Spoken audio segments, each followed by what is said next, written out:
네, 주일 아침 9시 예배 함께 하신 여러분 환영하며 축복합니다. 오늘도 함께 하나님 앞에 예배할 텐데요. 우리 다 같이 일어나셔서 예수의 피를 힘입어 임례 찬양하시면서 우리 주일 앞에 하나님 앞에 예배하도록 하겠습니다.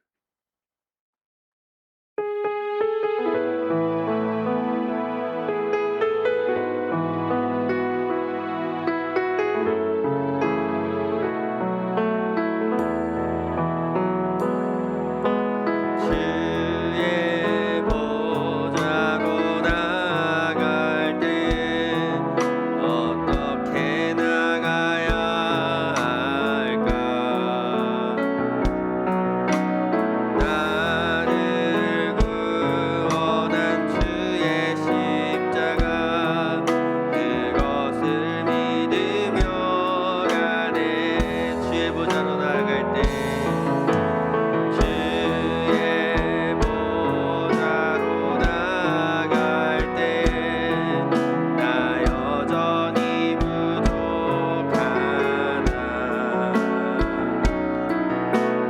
나를 품으신 주의 그 사랑 그것을 믿으며 가네. 자격 없는 내 힘이 아닌 오직 예수님의 보혈로 자격 없는 내 힘이 아닌 오직 예수님의 보혈로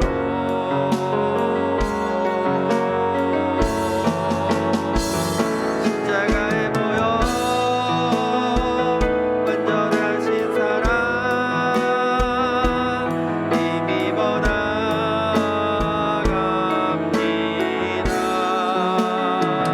십자가의 보혈 완전하신 사랑 힘입어 예배하. 십자가 보혈 완전하신 사랑 십자가의 보혈 완전하신 사랑 힘입어 나갑니다.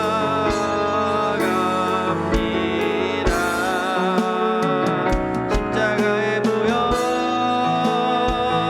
완전하신 사랑 힘입어 예배합니다.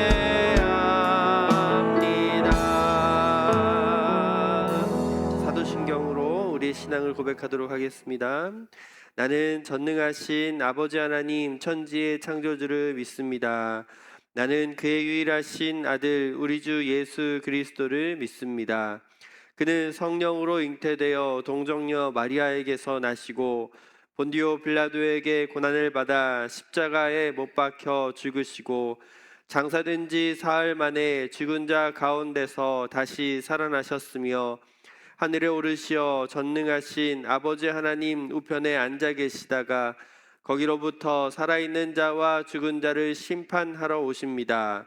나는 성령을 믿으며 거룩한 공교회와 성도의 교제와 죄를 용서받는 것과 몸의 부활과 영생을 믿습니다. 아멘. 자리에 앉으시기 바랍니다. 교회를 대표해서 신홍순 권사님 기도 인도해 주시겠습니다.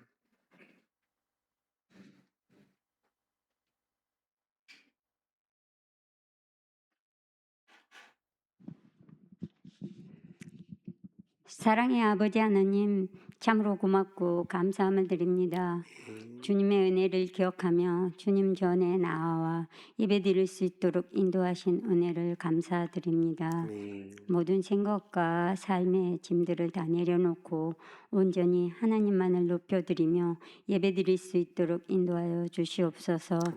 지난 한 주간 동안도 하나님 뜻대로 살지 못했던 우리들의 일상을 돌아봅니다. 아버지 하나님의 자녀로 살고 싶었던 우리들의 고백은 여전히 그대로 또 그렇게 살아내지 못했음을 고백합니다. 이 시간 드려지는 예배를 통하여 회복될 수 있도록 도와주시옵소서. 새롭게 살아갈 은혜 주시고 그리스도의 생명이 드러나게 하옵소서. 주님께서 세우신 에셀나무 교회 공동체가 세상 속에 빛이 되기를 원합니다. 함께하는 교회로 함께 기도하고 함께 성장해 나아갈 수 있도록 인도하여 주시옵소서. 아멘. 다음 세대들을 위해서 기도합니다. 치열한 경쟁 속에서도 하나님께서 주신 지혜로 살아내는 다음 세대들을 걸음걸음 주님 지켜 주시옵소서. 아멘. 부활의 증인으로 살아내는 다음 세대들이 되기를 소망합니다. 아멘. 하나님 함께하여 주시옵소서. 아멘. 오늘도 말씀 선포하실 목사님 성령 충만함으로 영육간의 강건함으로 붙들어 주시옵소서. 아멘. 선포된 말씀을 통해 치유와 회복의 역사가 일어나게 도와주시기를 원합니다. 아멘. 주여 육신의 질병으로 어려움을 겪고 있는 자들도 말씀으로 치유의 역사가 이루어지도록 붙들어 주시옵소서. 아멘. 한 영혼을 위해 함께 기도하게 하신 아버지 하나님, 그 영혼들이 복음으로 변화되는 열매를 맺도록 도와주시옵소서. 아멘. 오늘도 우리의 가는 길이 하나님의 거룩하심을 힘입어 살아내게 하시고 그 은혜로 세워 주시기를 원합니다. 아멘. 예배를 위해 헌신하시는 분들이 여기저기 많습니다. 그 수고 위에 하나님의 사랑으로 채워 주시옵소서. 아멘. 오늘 드려지는 이 예배를 주님께서 기쁘게 받아주실 것을 믿고 감사드립니다. 홀로 영광 받아 주시옵소서. 아멘. 인도하실 것을 믿고 감사드리며 예수님의 이름으로 기도드렸습니다. 아멘. 아멘.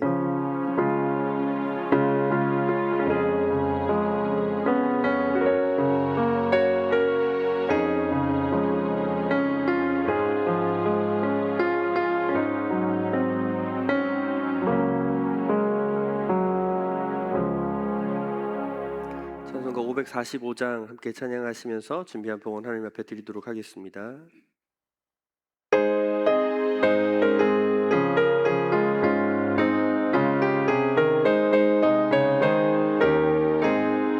이른의 아무 증거 아니 배어도 믿음만을 가지고서는 걸으며 이기의 아무 소리 아니 들려도 하나님의 약속 위에 서리라.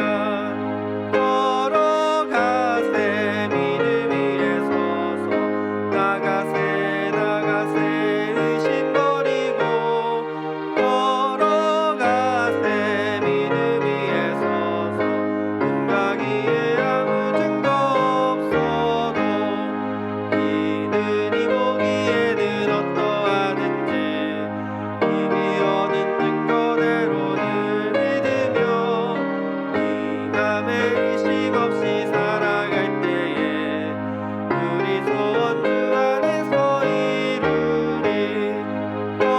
걸어가세 믿음 위에 서서 나가세 나가세 의심 버리고 걸어가세 믿음 위에 서서 은광이에 아무 증거 없어도 주님의 거룩함을 두고 맹세한 주 하나님 아버지는 참 이쁘다. 특이한 모든 약속 믿는 자에게 읽지 못할 무슨 일이 있을까. 걸어가세 믿음 위에 서서 나가세 나가세 의심 버리고 걸어가세 믿음 위에 서서 은가기에 아무 증거 걸어가세 믿음 위에 서서 나가세 나가세 의심 버리고 걸어가세 믿음 위에 서서 은가기에 아무 증거 없어도. 하나님 아버지 은혜 감사드립니다. 주님의 크신 사랑 힘입어 오늘 함께 예배하며 예물 드리게 하신 감사드립니다. 모든 이유가 하나님으로부터 임을 기억하게 하시고 감사와 기쁨으로 주님 앞에 드려지는 모든 것 되게 하여 주시옵소서. 오늘도 믿음으로 하나님 앞에 나아가기를 원합니다. 비록 우리 현실이 쉽지 않은 매일을 지나가야 하지만 하나님께서 허락하신 믿음 안에 오직 하나님만을 신뢰하고 나아가는 믿음의 걸음 되게 하여 주시옵소서. 우리의 간절한 소원과 기도의 제목 또한 주님 앞에 내어놓습니다. 오직 하나님 나라와 영광 위하여 쓰임 받는 모든 것 되게 원하오니 하나님 응답하심으로 살아내는 간절한 소망들 되게 하여 주시옵소서. 우리 교회 가운데 맡겨주신 사명이 있음을 기억합니다. 복음으로 세워져 복음만이 전해지는 귀한 교회 공동체로 쓰임받게 하시고 이 일을 위해 필요한 모든 것 하나님의 공급하심으로 온전히 살아가게 하여 주시옵소서. 드려진 모든 것 감사드리며 예수 그리스도 이름으로 기도하였습니다. 아멘. 교회 소식 전하겠습니다. 주보 뒷면을 참조해 주시고요. 네, 오늘 찬양 예배 계속 1시 반에 예배가 있습니다. 함께 해주시고 이번 주 다음 주는 청년부가 찬양 인도와 함께 하겠습니다. 경건 생활에 힘써 주시고요. 지금 교회 밴드에 그 매일 성경 큐티 그 성서 유니온에서 제공하는 링크가 올라오고 있어요. 그래서 월요일부터 금요일까지는 5시 20분에 올리고요. 그다음에 토요일하고 주일은 8시에 올라가고 있습니다. 그래서 매일매일 그렇게 링크가 올라가니까요. 새벽 예배 함께 하시는 분들 또 하지 않으신 분들도 함께 참여하셔서 경건 생활에 힘쓰시길 부탁드립니다. 수요 예배 성경 공부가 오전 10시부터 진행이 되고 있어요. 지금 지난주부터 시작이 됐고요. 담임 목사님과 함께하는 이 삼공부가 하고 있으니까요. 늦지 않았습니다. 함께 하실 분들은 함께 참여하셔도 돼요. 교재가 있으니까요. 준비해서 같이 하셔도 되고요. 이번 주 목요일 날 정기노회가 의정부 성만교회에서 있어서 참여를 하고요. 그 이후에 천부산 기도원 집회가 있습니다. 그래서 6시에 교회 차가 출발하니까요. 함께 하셔서 집회에 함께 하셨으면 좋겠습니다.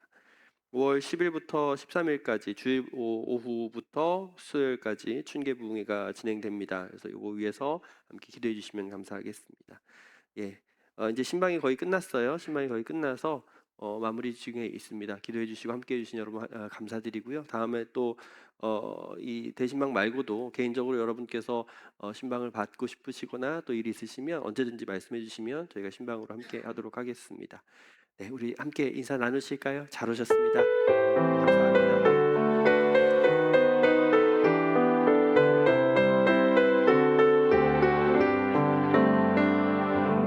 감사합니다. 감사합니다. 자, 오늘 말씀 창세기 22장 1절부터 19절 말씀인데 우리 이 본문을 다 아는 내용이라서 1절부터 3절 먼저 같이 읽고요. 그다음 15절부터 19절 이렇게 두 번에 나눠서 우리 함께 읽도록 하겠습니다. 먼저 1절부터 3절까지 말씀 우리 같이 함께 봉독하겠습니다. 이런 일이 있은 지 얼마 뒤에 하나님이 아브라함을 시험해 보시려고 그를 부르셨다. 아브라함아 하고 부르시니 아브라함은 예, 여기에 있습니다 하고 대답하였다. 하나님이 말씀하셨다. 너의 아들, 내가 사랑하는 외아들 이삭을 데리고 모리아 땅으로 가거라. 내가 너희에게 알려주는 산에서 그를 번제물로 바쳐라. 아브라함이 다음 날 아침에 일찍이 일어나서 나귀의 등에 안장을 얹었다. 그는 두 종과 아들 이삭에게도 길을 떠날 준비를 시켰다. 번제에 쓸 장작을 다 쪼개어 가지고서 그는 하나님이 그에게 말씀하신 그곳으로 길을 떠났다. 15절부터 19절까지 계속해서 읽겠습니다. 주님의 천사가 하늘에서 두 번째로 아브라함을 불러서 말하였다. 주님의 말씀이다. 내가 친히 맹세한다. 내가 이렇게 너의 아들까지 너의 외아들까지 아끼지 않았으니 내가 반드시 너에게 큰 복을 주며 너의 자손이 크게 불어나서 하늘의 별처럼 바닷가의 모래처럼 많아지게 하겠다. 너의 자손은 원수의 성을 차지할 것이다. 내가 나에게 복종하였으니 세상 모든 민족이 내 자손의 덕을 입어서 복을 받게 될 것이다. 아브라함이 그의 종들에게로 돌아왔다. 그들은 브엘세바 쪽으로 길을 떠났다. 아브라함은 브엘세바에서 살았다. 아멘. 네, 오늘 믿음이란 무엇인가라는 제목으로 이 창세기 말씀 함께 보도록 하겠습니다. 지난주 수요일 날 이제 우리가 매일 성경 큐티를 따라서 요한복음이 다 끝났고요. 그 뒤로부터 이제 5월 한 달까지는 창세기 22장 오늘 말씀부터 시작해서 50장, 49장 이야기까지 함께 살펴보게 될 텐데 우리가 함께 살펴볼 말씀은 하나님이 아브라함을 시험하시는데 이삭을 제물로 바치는 사건에 대해서 함께 이야기를 나눠보려고 해요. 그래서 이 본문 말씀을 우리가 접할 때 가장 많이 드는 생각은 무엇이냐면, 하나님은 왜 도저히 자녀를 가질 수 없는 나이에 아이를 갖게 하셨는데 그 아들을 희생제물로 바치게 하시는가, 이 질문이에요.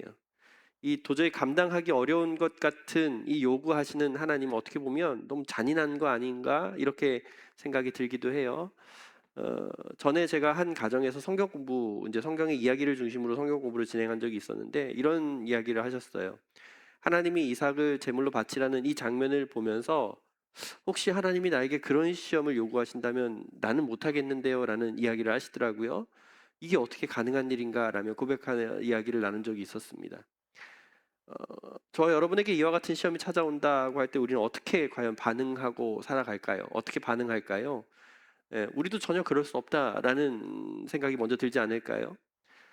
오늘 본문의 이야기를 통해서 과연 하나님은 무엇을 말씀하시고자 하는 걸까? 이 시험을 통해 우리에게 어떤 삶을 요구하시는가? 이것을 함께 고민해보고 생각해 보도록 하겠습니다. 오늘 말씀 제목이 믿음이란 무엇인가라는 제목이죠. 결국 이 본문의 이야기는 믿음이 무엇인가를 알려주는 말씀이 이 본문의 이야기라는 거죠. 하나님이 아브람을 부르시고 제일 처음에 그를 큰 민족으로 삼겠다라고 하는 그 언약 안에, 약속 안에, 이제 아브라함의 믿음이 점점 더 성장하고 그 절정을 보여주는 것이 오늘 본문의 이야기라는 거예요. 이 아브라함의 입장에서는 도저히 그 하나뿐인 아들을 희생제물로 바치라는 도저히 이해할 수 없는 명령이 그에게 주어졌는데, 그러면 아브라함이 고민하는 건 무엇이냐면, 단순히 그냥 이 아들을 죽여서 희생제물로 바쳐야 한다라는 고민만 가진 게 아니라, 하나님이 나와 약속하신 그 아브라함을 통해서 온 땅에, 온 세상에 복을 가져오는 큰 민족이 되게 하겠다는 이 약속이 어떻게 이행될 것인가라는 고민까지 가지게 되는 거예요. 왜냐하면 우리 그 창세기 15장에서 하나님께서 아브라함과 맺으신 횃불 언약 기억하실 거예요. 모든 희생제물을 가져와서 몸통을 가운데로 쪼개가지고 서로 마주보게 차려놓고 횃불이 그 가운데 그 희생제물을 지나간 것으로 하나님이 이 언약을 지키겠다라고 약속하신 이 횃불 언약인데, 그렇게 하나님이 이 약속을 끝까지 지키겠다고 확증하고 보여주신 건데, 아브라함과 언약을 세우셔서 자손과 땅에 대한 약속을 분명히 하셨는데, 만약에 하나님이 이 언약을 지키지 않으신다면, 그러면 이건 문제가 심각하다는 이야기예요. 하나님의 이름과 하나님의 영광이 심각한 문제가 있다라는 걸 보게 하는 언약이 돼버리는 거죠. 과연 오늘 하나님은 이삭을 희생 제물로 바치라는 이 요구를 통해서 무엇을 원하실까? 아브라함 입장에서는 도저히 예측할 수도 가늠할 수도 없는 문제가 이 문제였다라고 말할 수 있는 거죠. 자, 그러면 오늘 하나님이 아브라함에게 이삭을 희생 제물로 바치라는 이 요구는 무엇이냐면, 1절에서 우리가 함께 읽은 것처럼 이렇게 얘기해요. 하나님이 아브라함을 시험해 보시려고 그를 부르셨다, 이렇게 말씀하거든요. 그러니까 하나님이 오늘 이 일을 하시는 일은 분명하게 믿음이 무엇인가를 보여주기 위함이다라고 오늘 우리에게 알려주기 위한 거예요. 이 믿음의 근본적인 성격과 그 축복이 어떤 것인지 오늘 저와 여러분에게 알려주기 위해 아브라함을 시험하시고 있다라는 거죠. 아브라함 입장에서 이 시험은 분명히 감당하기 어려운, 쉽지 않은 결정과 행동들이 분명했어요. 하나님 입장에서도 마찬가지라는 거예요. 이 하나님의 약속하심과 공급하심에 분명히 위기가 닥쳐올 것이다 라는 걸 보여주는 시험이 바로 이 시험이라는 거죠. 그런데 하나님은 이 불가능한 것처럼 보이는 이 일들을 통해서 지금 하나님의 약속과 언약을 이루어 가신다는 걸 우리에게 보여주고 있다는 거예요. 이 아브라함의 믿음을 점검하시면서 하나님을 향한 믿음이 무엇인지 제대로 보여주기 위해서 이 일을 하고 계신다라고 우리에게 말씀하는 거죠. 그래서 오늘 하나님께서 아브라함을 부르신 것은 제일 처음 아브라함을 불러내실 때 이야기와 같이 생각해 보면 이해하기 쉬우실 거예요. 제가 저번에 창세기 11장 설교하면서 12장 말씀 설교하면서 그 이야기를 했어요. 11장에 데라의 족보가 나오는데, 데라의 족보에서 중요한 건 누가 누구를 낳고 이게 진행되는 게 일반적인 이야기잖아요. 그런데 그 이야기가 11장에 사라에서 멈추게 됩니다. 사라가 임신하지 못하여서 자식이 없었다라는 이야기로 끝나요. 족보 내용에 11장 30절에 그렇게 이야기하는데, 그러니까 이 가정에 더 이상 아무런 소망이 없었다라고 보여주는 이야기예요. 족보에 더 이상 이어질 자녀 이야기가 없다는 거죠. 더 이상 써내려갈 이야기가 없다고 이야기하는 거예요. 그렇게 데라의 후손은 이 계보가 끝나고 역사 속에 사라져버릴 일만 남았다. 이게 그 족보의 이야기였거든요. 근데 12장 넘어가자마자 갑자기 하나님이 아브라함을 부르셔요. 아무런 소망도 없고 희망도 없었던 그의 현실 앞에, 이제 다 끝나버린 것 같은 그의 현실 앞에 하나님이 아브라함을 선택하시고 그를 불러주셨다라고 말씀하는 것이 12장의 이야기라는 거죠. 그래서 아브라함은 하나님이 말씀하신 대로 그 길을 떠났고 그 나이가 75이었다라고 말하죠. 이 이야기는 분명히 아무 소망도 없었던, 아무 희망도 없었던 그때에 그가 소망하고 의지하고 믿었던 분이 하나님이었고 하나님의 말씀대로 그 길을 떠났다라고 설명하는 것이에요. 이 말씀과 마찬가지로 오늘 본문도 이 12장에서 아브라함을 부르신 것처럼 오늘도 하나님이 아브라함을 부르시고 계신다라고 말씀하는 거예요. 이 부르심은 그 아브라함이 하나님을 얼마나 신뢰하고 인정하는지, 하나님을 얼마나 사랑하고 경외하는지를 보시려고 그를 시험하려고 부르셨다라고 이야기하는 거죠. 그래서 하나님이 아브라함을 부르신다는 것은 믿음을 보시기 위함이다라는 걸 분명히 알 수 있다는 거죠. 이 말씀을 생각해 볼 때 오늘 에셀나무 교회 공동체 되어 이 자리에 함께 있는 저와 여러분에게도 마찬가지 이야기를 전해주고 있다라고 이야기해요. 오늘도 하나님은 저와 여러분을 부르십니다. 부르셔요. 왜 부르실까? 하나님이 여러분을 왜 부르실까? 믿음이에요. 우리가 하나님을 얼마나 신뢰하는가? 우리가 하나님을 얼마나 인정하는가? 얼마나 하나님을 믿고 살아가려 하는가? 되게 일반적인 사람들의 생각은 무엇이냐면 자기가 교회를 선택해서 나가고 있다라고 생각을 해요. 자기 의지로 교회를 다니고 있다고 생각을 합니다. 자기 의와 열심을 다해서 교회에서 봉사하고 수고한 것으로 그것이 나의 믿음을 대변하는 것이냐, 그래서 난 믿음이 좋아라고 착각하고 산다는 거죠. 믿음은 그런 것이 아니라고 이야기해요. 믿음은 오늘 하나님이 아브라함을 부르신 것처럼 저와 여러분을 부르시기 때문에 우리가 여기 있다라고 말씀하는 거예요. 믿음은 하나님으로부터가 아니라면 그거 다 거짓이다라고 이야기하는 거죠. 구원이 그렇지 않습니까? 우리가 받은 구원, 스스로 구원을 얻을 수 있는 사람이 있습니까? 없어요. 전혀 없어요. 철저하게 하나님으로부터예요. 예수 그리스도 십자가 은혜로 구원을 얻어서 우리가 영원한 생명으로 살아갈 수 있는 거죠. 믿음도 마찬가지라고 이야기합니다. 오늘 우리가 가지는 이 믿음은 내가 갖고 싶어서 가질 수 있는 게 아니라, 내가 믿고 싶어서 믿어지는 게 아니라 하나님으로부터 얻게 된 것이다라는 걸 분명히 보여주는 이야기예요. 하나님은 그렇게 우리에게 믿음 주셔서 우리가 하나님을 알게 하시고 하나님을 인정하게 하시고 하나님을 경외하고 사랑함으로 이 땅 가운데 믿음으로 살아가게 하셨다. 이 사실을 오늘 아브라함을 통해서 보게 하시는 거죠. 그러면 우리가 믿음이 있다면, 믿음을 얻은 자 되었다면 그 믿음 가진 자가 무엇을 해야 되는가? 그 믿음을 가진 자가 해야 될 일은 그 하나님의 부르심에 반응해야 된다. 응답해야 된다. 이렇게 설명하는 거예요. 그래서 오늘 본문에서 1절에 하나님이 아브라함을 부르실 때 뭐라고 대답했어요? 아브라함이 예, 여기 있습니다 라고 대답한 거예요. 오늘 저와 여러분이 믿음으로 산다는 것은 이 하나님의 부르심 가운데 어떻게 응답하고 반응하며 살아가려 하는가, 이걸 질문해 보는 말씀이라는 거죠. 믿음이란 우리가 무엇을 이루어내야 하고 어떤 열심을 내야 하고 어떤 수고를 해야 하는 그런 걸 이야기하는 게 아니라, 여러분이 지금 직분을 가지고 있고 교회 몇 년을 다녔고 여러 가지 일들로 봉사를 하고 있고 이런 것들이 여러분의 믿음을 대변하는 것이 아니라, 믿음이란 하나님의 부르심에 내가 어떻게 대답하며 살아가는 하는가, 이걸 말씀하는 거예요. 그럼 오늘 저와 여러분은 이 하나님의 부르심 앞에, 말씀 앞에, 우리 개인적인 경건의 생활들 앞에 어떤 반응과 어떤 태도와 어떤 생각으로 살아가려 하고 있습니까? 매주 설교가 끝나면서 담임 목사님이 이제 하시는 방식인데 헌신하실 분들은 함께 일어나서 함께 기도하겠습니다라고 말씀드리잖아요. 왜 이 일을 하고 있냐면 이건 믿음의 결단을 하라는 이야기예요. 의지 표명을 하라는 거죠. 이 설교를 들었다면, 오늘 하나님의 부르심을 들었다면, 하나님 말씀하심을 들었다면 반응하라는 거예요. 응답하라는 거예요. 내가 이렇게 살겠습니다. 나는 이렇게 결심합니다. 내가 하나님 뜻대로 살지 못한 나 자신을 온전히 회개하고 돌이킴으로 내가 하나님께로 향하겠습니다. 그걸 행동으로 보여주라는 이야기예요.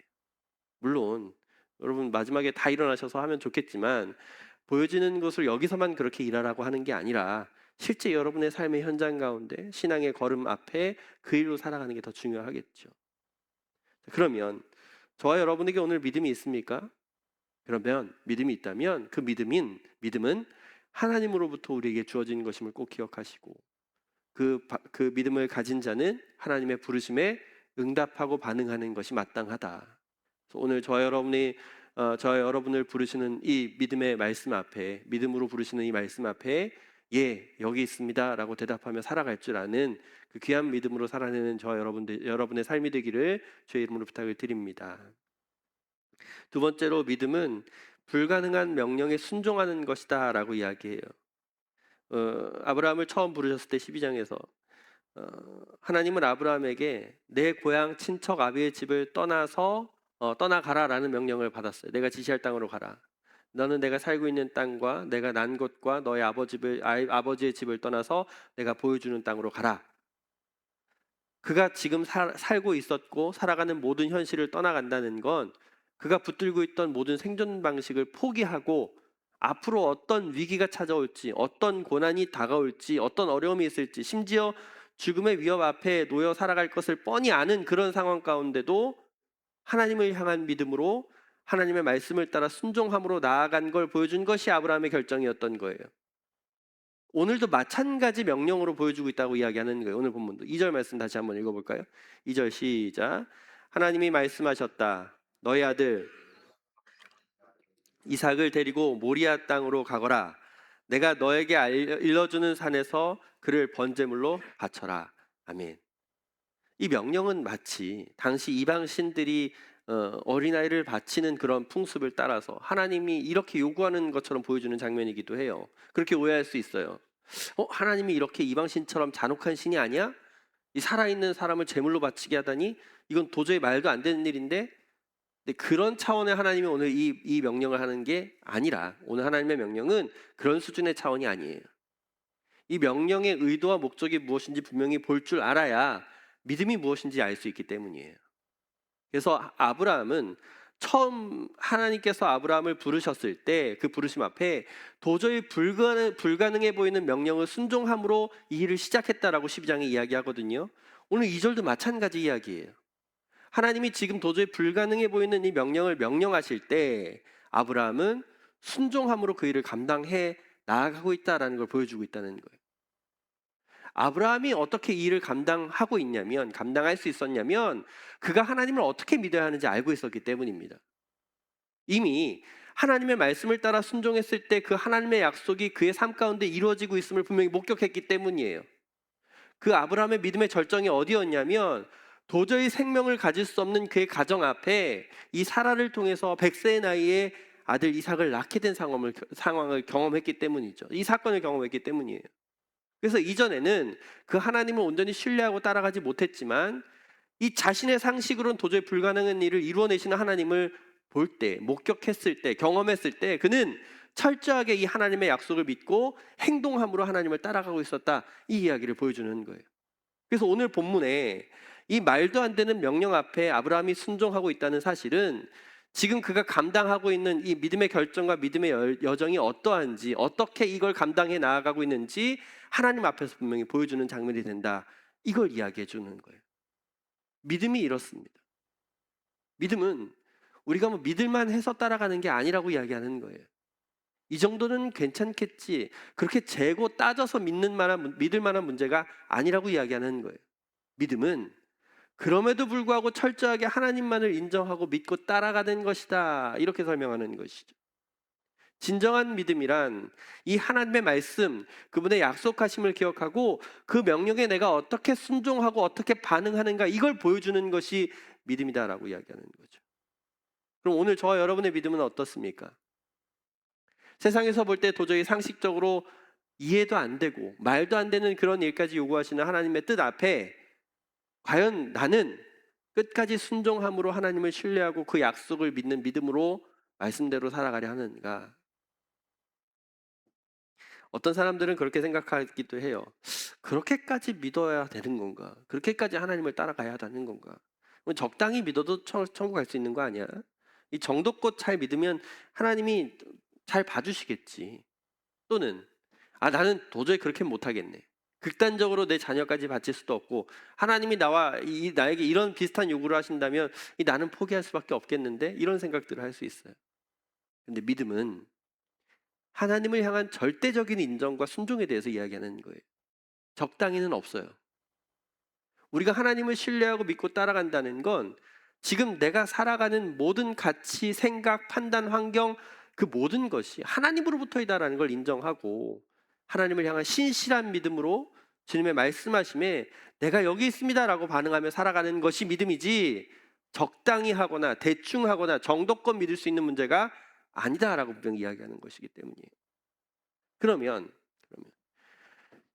그렇게 신실한 믿음으로 나아가려는 우리의 믿음 앞에 하나님은 오늘도 마찬가지로 이와 같은 아이를 제물로 바치라는 명령을 우리에게 하실까?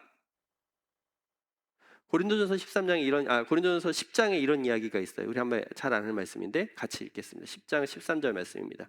고린도전서 10장 13절 같이 읽습니다. 시작. 여러분은 사람이 흔히 겪는 시련 밖에 다른 시련을 당한 적이 없습니다. 하나님은 신실하십니다. 여러분이 감당할 수 있는 능력 이상으로 시련을 겪는 것을 하나님은 허락하지 않으십니다. 하나님께서는 시련과 함께 그것을 벗어날 길도 마련해 주셔서 여러분이 그 시련을 견디어낼 수 있게 해주십니다. 아멘. 그러니까 오늘 이야기는 무엇이냐면 하나님은 우리에게 감당할 만한 시험을 주신다는 거예요. 우리의 믿음을 가진 그 정도까지만 주신다는 거죠. 오늘 아브라함이 지금 우리 눈에 보는 도저히 감당할 수 없는 이런 시험까지 요구하시는 건 무엇이냐면 그가 이 시험을 감당할 만했기 때문에 주시는 거라는 거죠. 우리에게 자녀를 바치면 어떻게 하나라고 걱정 안 하셔도 돼요. 괜찮아요. 오늘 하나님이 요구하는 시험은 감당할 만한 시련을 허락하시는 것이다라고 분명히 이야기하기 때문이죠. 그래서 오늘 저와 여러분에게 어떤 믿음을 요구하려 하시냐면, 하나님이 어떤 믿음을 요구하시냐면 우리가 과연 하나님의 약속을 믿는가, 신뢰하는가, 인정하는가, 믿고 따라가려 하는가. 자, 그러면 여기서 드는 질문은 하나님이 우리를 시험하실 때 무엇으로 시험하신다 그래요? 뭘로 시험하실까? 어떻게 시험하실까? 그리스도인에게 시험하는 건 역경과 고난, 시련이에요. 왜냐하면 역경과 고난을 통해서 그의 믿음이 확인되고 믿음이 성장할 수 있기 때문이죠. 그래서 여기에 관련된 이야기들은 시간이 너무 길어져서 숙제로 드리려고 합니다. 야고보서를 읽어보시면 뭐 더 많이도 아니고 야고보서 1장만 읽어보셔요. 야고보서 1장에 보면 이 시험과 시련에 대해서 어떻게 여겨야 하는지를 분명히 자세히 나오거든요. 함께 읽어보시고 오늘 우리에게 찾아오는 어떤 시험과 시련 앞에 어떻게 해야 되는지, 그리고 이걸 통해서 우리에게 어떤 믿음을 요구하시는지를 꼭 참고해 보셨으면 좋겠어요. 그래서 우리에게 삶의 현실에 다가오는 많은 고난과 역경들이 있을 건데 이걸 잘 생각하셔야 돼요. 내가 저지른 실수라든지 내가 세상에서 잘 되기 위해서 노력하다가 실패를 겪는 그런 고난과 역경과 시련이 아닙니다. 그런 거 아니에요. 하나님을 믿고 믿음으로 살아가는 그리스도인 됨에 겪는 고난과 역경을 의미하는 것이에요. 자, 그러면 우리가 이 일을 만났다면 우리를 이 일을 어떻게 해야 여겨야 된다?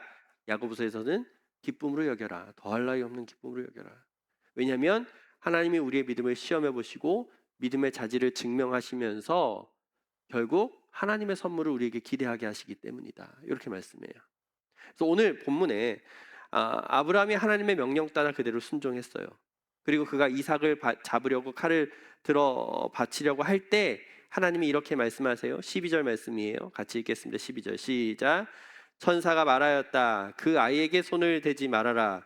그 아이에게 아무 일도 하지 말아라. 내가 너의 아들 너의 외아들까지도 나에게 아끼지 아니하니 내가 하나님을 두려워하는 줄을 내가 이제 알았다. 아멘. 하나님은 아브라함을 죄로 이끌기 위해서 이 시험을 하신 것이 아니라 그가 어떤 사람인지, 하나님을 어떻게 믿고 신뢰하고 따라가고 있는지 분명히 보시기 위해서 이 시험을 행하신다라고 말씀하셨죠. 자, 그러면 이런 질문이 생겨요. 하나님은 전지전능하시잖아요. 모든 걸 다 아시는 분이신데, 모든 걸 다 할 수 있는 분이신데 왜 다 알면서 굳이 이 시험을 치르게 하실까? 이 어려운 문제를 당하게 하실까? 왜냐하면 믿음이란 우리의 실제적인 행동, 우리의 실제적인 행함으로 드러나기 때문이에요. 우리가 하나님을 잘 알아요. 성경을 처음부터 끝까지 다 외울 수 있어요. 그렇게 지식으로 충만한 것이 믿음이 좋다라고 말하지 않기 때문이에요. 믿음은 행함입니다. 증명하는 거예요. 그래서 하나님은 지금 그의 행함을 통해서 그의 믿음이 어떻게 보여지고 드러나고 있는지 확인해 주시고 있다. 요걸 이야기하는 거죠. 오늘 저와 여러분의 믿음도 마찬가지라는 거예요. 여러분이 지금 하고 있는 이 종교 활동이 믿음이라고 착각하시면 안 돼요. 이건 우리가 받은 은혜에 감사함으로 마땅히 반응하고 있는 삶의 모습이지, 하나님께 드려지는 신앙의 일들이지, 이게 믿음이 아니라는 거예요. 믿음은 서두에서 말씀드린 것처럼 하나님의 부르심에 어떻게 반응하는가, 응답하는가가 믿음이에요. 여러분 매일 성경을 말씀을 대하고 살아가지 않습니까? 하나님 말씀 앞에 살아가잖아요. 그러면 그 말씀 앞에 나는 어떻게 반응하고 적용하며 세상 가운데 살아가고 있는가, 이걸 보여주라는 이야기예요. 그걸 믿음으로 증명하라는 이야기예요. 이렇게 생각해 보죠. 제가 목사입니다.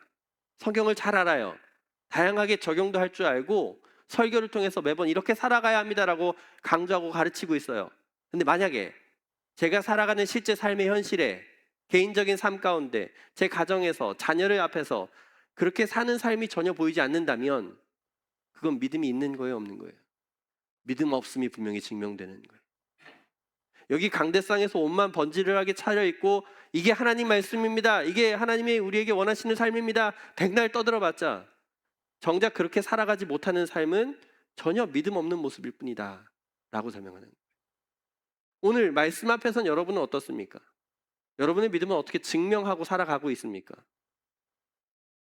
부탁드리는 건 오늘 우리에게 허락하신 믿음, 그 하나님을 인정하고 실제 삶 가운데 믿음의 능력이 발휘되는 그 현실로 세상을 향해 그 믿음을 증명하며 살아갈 줄 아는 이 성숙한 믿음 공동체로 세워나가기를 주의 이름으로 간절히 부탁을 드립니다.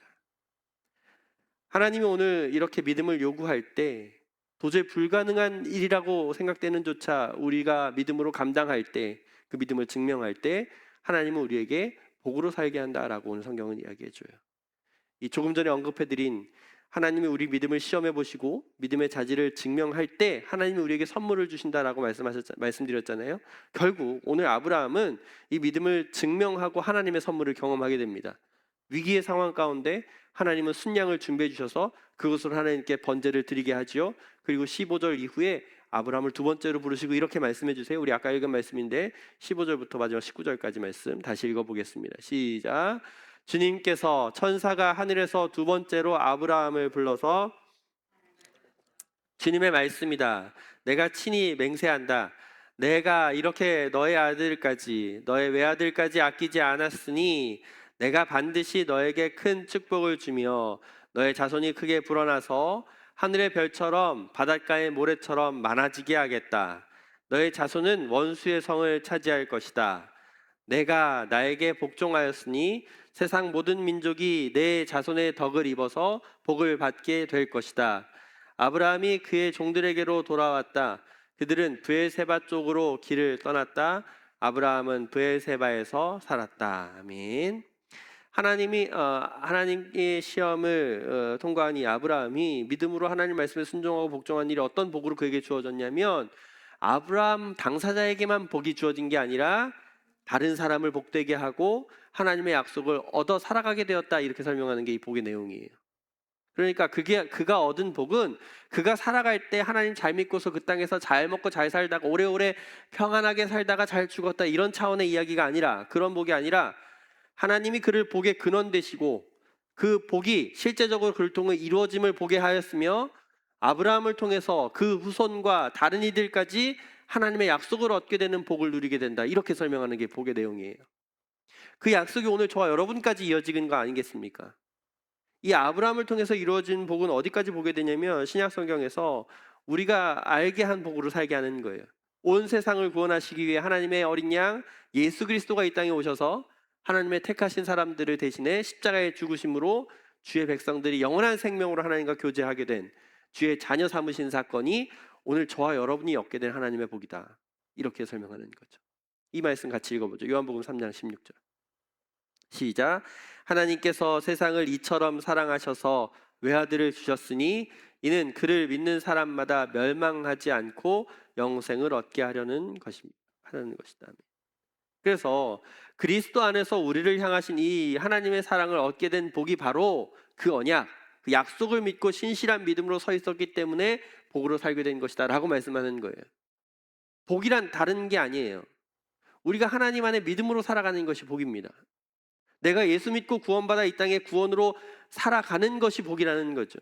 그 복이 믿음으로 주어진다고 이야기하는 거예요. 오늘 저 여러분에게 질문 드리고 싶은 건 뭐냐면, 우리는 과연 믿음으로 살아내려 하는가? 믿음으로 이 땅의 모든 일들을 감당하려 하는가? 행함으로 살아내려 하는가? 믿음이 없다면, 믿음이 아니라면 우리가 살아가서 얻게 되는 모든 일들은 복이 되지 않는다는 사실 꼭 기억하셔야 돼요. 세상은 그렇게 살아가요. 종교 행위와 열심을 통해서 신으로부터 무엇을 얻어내기 위해서 최선을 다할 것이고, 이 자기 신앙과 열심으로 세상의 좋음과 많음을 쫓고 찾아갈 것이고, 그렇게 쌓아 올린 부와 명예, 영광을 하나님이 주신 것으로 착각하고 세상을 향해 거짓 복음으로 들어가는 것이 현실에 대해 나타나는 오해된 복이라고 이야기하는 거예요. 오늘 우리는 이 말씀을 통해 믿음으로 살아갈 때 하나님의 복이 무엇인지 제대로 바라볼 줄 알아야 한다라고 결론적으로 이야기하고 있어요. 오늘 우리가 살아가는 이 믿음의 삶을 통해서 이 복이 나에게만 주어지는 게 아니라 나를 통해 다른 이들에게까지 복으로 살아가게 하는 것이 오늘 저와 여러분에게 맡겨진 믿음으로 얻게 된 하나님의 복이다, 이걸 설명하는 거죠. 그래서 부탁드리는 건 세상 가운데 하나님을 신실하게 믿는 믿음으로 꼭 살아갈 수 있기를 부탁드립니다. 그래서 하나님으로부터 받은 복을 누리며 세상 가운데 그 축복의 통로로 온전히 쓰임 받는 우리 교회 공동체의 삶이 되어야 하겠습니다. 만약에 우리가 교회를 다니고 예수를 믿는다고 하고 하나님을 인정한다 하면서도 전혀 믿음 없음으로 불순종으로 살아간다면 이 복되게 하신 하나님의 이름을 망령되이 일컫는 말이 되게 하고 삶이 되게 하고 오히려 복이 아닌 저주로 살아가는 삶이다, 이걸 꼭 기억해야 할 것입니다. 그래서 우리는 믿음으로 살아가야 돼요. 믿음으로 사는 삶은 하나님의 복으로 산다, 이 말씀을 꼭 기억하고 이 하나님의 부르심 앞에 믿음으로 반응하고 믿음으로 증명하는, 행함이 있는 믿음으로 승리하는 저 여러분의 삶이 되기를 주의 이름으로 축복합니다. 마지막으로, 믿음으로 산다는 건 우리 앞에 어떤 문제가 닥쳐올지라도, 어떤 일이 우리에게 찾아올지라도, 도저히 감당할 수 없는 어떤 일이 우리 앞에 놓여질지라도, 어떤 시련, 염려, 걱정, 불안, 고민이 찾아올지라도 우리는 믿음 안에 우리를 붙드시는 하나님을 인정하고 그분만 신뢰하며 나아가는 것뿐이다, 이걸 이야기해줘요. 오늘 아브라함이 그런 상황이잖아요. 분명히 고민됐을 거예요. 분명히 걱정됐을 거예요. 염려되고 한숨으로 나아갔을 거예요. 자녀를 번제물로 바치라는 그 하나님의 명령 앞에 선뜻 행할 수 있는 아버지가 누가 있겠습니까? 근데 그가 이른 아침 이삭을 번제물로 바치려 떠날 수 있었던 건 무엇이었냐면, 그가 가장 사랑하는 하나님이 자기와 함께 하신다는 걸 분명히 알았기 때문이에요. 어떤 두려움, 염려, 걱정, 고민 가운데서도 그를 붙드시고 굳세게 하시는, 믿음 주시고 성장케 하시는 하나님이 계시다라는 사실을 인정했기 때문입니다. 오늘 저와 여러분의 믿음도 마찬가지예요. 우리가 살아가는 이 땅의 현실 가운데 문제가 찾아옵니다. 고통이 있어요. 고난이 찾아와요. 염려와 근심으로, 걱정으로 살아가게 할 때, 그럼에도 불구하고 우리가 믿음으로 살아갈 수 있는 이유는 무엇이냐면, 오늘 저와 여러분을 붙드시고 사랑하시는, 믿음 주시는 하나님이 계시다, 그 이유 때문입니다. 그래서 오늘 우리를 지으신 창조주 하나님, 우리를 호흡하며 살아가게 하시는 하나님, 우리를 믿음으로 불러주시고 마땅히 믿음 안에 살아가게 하신 그 하나님을 기억하고 나아갈 때 하나님은 여호와 이레, 우리를 위해 친히 준비할 것이고 믿음으로 나아가는 그 걸음 앞에 담대하게 그 일을 감당하도록 세임 허락하실 것이기 때문입니다. 그래서 이번 한 주 여러분의 살아가는 귀한 삶의 현장 가운데 세상에 어떤 현실을 마주할지라도 담대하게 믿음으로 승리하는, 우리가 함께 하시며 두려워 말라 말씀하시는 하나님을 신실하게 의지하며 살아갈 수 있는 우리 에셀나무교회 공동체의 신실한 믿음 생활 되어지시기를 주의 이름으로 축복합니다. 아멘. 오늘 말씀 기억하시면서 말씀 가운데 결단하시거나 이렇게 살겠다고 헌신하신 분들 함께 일어나서 기도하고 말씀 마치겠습니다. 기도하겠습니다. 하나님, 은혜를 감사드립니다. 우리에게 믿음 주시는 분이 하나님이시고 그 믿음 주신 하나님 앞에 마땅히 반응하고, 하나님 내가 여기 있습니다, 하나님 나를 사용하여 주시옵소서, 그렇게 나아가는 것이 우리의 마땅한 삶임을 오늘 말씀으로 보게 하시니 감사드립니다. 하나님, 우리에게 맡겨진 믿음의 삶을 잘 감당해 나아갈 수 있도록 우리의 믿음을 더하여 주시옵소서. 세상 가운데 어떤 현실과 고민이 우리 앞에 다가올지라도 그럼에도 불구하고 믿음으로 살아가기에 힘쓰게 하시고 믿음으로 승리하는 우리 교회 공동체의 삶이 되기를 원합니다. 하나님, 그렇게 살아내는 믿음의 현실로 증명되어질 때 하나님의 복으로 누리며 살아가는 우리 현실이 있음을 기억하게 하시고, 이 복을 나만 누리는 것이 아니라 나를 통하여 우리의 가정, 자녀, 손, 그리고 여러 가지 만나게 되는 관계되어지는 모든 일들 앞에 그 하나님의 복이 흘러 넘치는 일들을 경험하는 우리 믿음의 삶이 되게 축복하여 주시옵소서. 믿음으로 결단하고 헌신하는 우리의 고백을 기뻐 받아주시고 삶 가운데 능히 그렇게 행할 수 있도록 성령 하나님 도우시고 세임 허락하여 주시옵소서. 감사드리며 예수 그리스도 이름으로 기도하였습니다.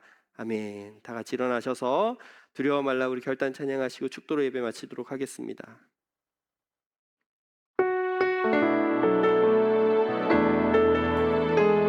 두려워 말라, 두려워 말라, 너와 함께함이니 놀라지 말라.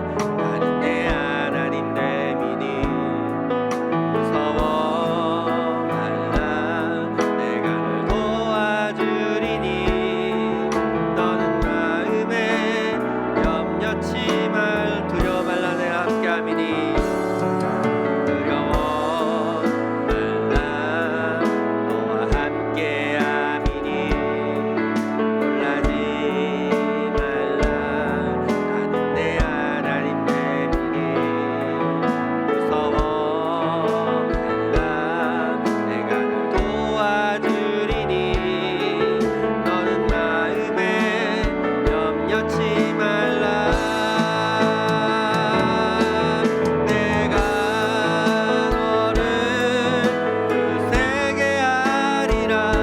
내 손으로 너를 붙잡아 주리라. 내가 너를 외롭게 함이니 너는 마음에 염려치 마. 내가 너를 굳세게 하리라. 내가 너를 굳세게 하리라. 내 손으로 너를 붙잡아 주리라. 내가 너를 외롭게 함이니 너는 마음에 염려치 마. 나는 너의 하나님이라. 나는 너의 하나님이라. 하늘을 지은 창조주라. 땅의 소산을 베푸는 자. 나는 여호와니라. 나의 의로 부름 받은 자. 나의 찬송을 부르는 자. 너는 두려워 말라. 내가 너를 굳세게 하리라. 내 손으로 너를 붙잡아 주리라. 내가 너를 외롭게 함이니 너는 마음에 염려. 마지막으로 고백합니다. 내가 너를 굳세게 하리라. 내가 너를 굳세게 하리라. 내 손으로 너를 꼭 붙잡아 주리라. 내가 너를 외롭게 함이니 너는 마음에 염려치 말라. 이제는 우리 구주 예수 그리스도의 은혜와 하나님 아버지의 자비하심과 긍휼하신 사랑하심과 성령 하나님의 도우시고 함께하시며 통치하심의 역사가 오늘 우리에게 믿음 주시고 하나님만을 신실하게 믿는 믿음으로 살아가기로 결단하며 예배하는 모든 성도님들의 머리 위에, 우리의 가정과 자녀, 직장과 사업 위에 복음으로 세워져 주의 사명 감당해 나아가는 에셀나무 교회 공동체 위에 이 나라 이 민족 가운데 이제부터 영원토록 함께 있을지어다. 아멘.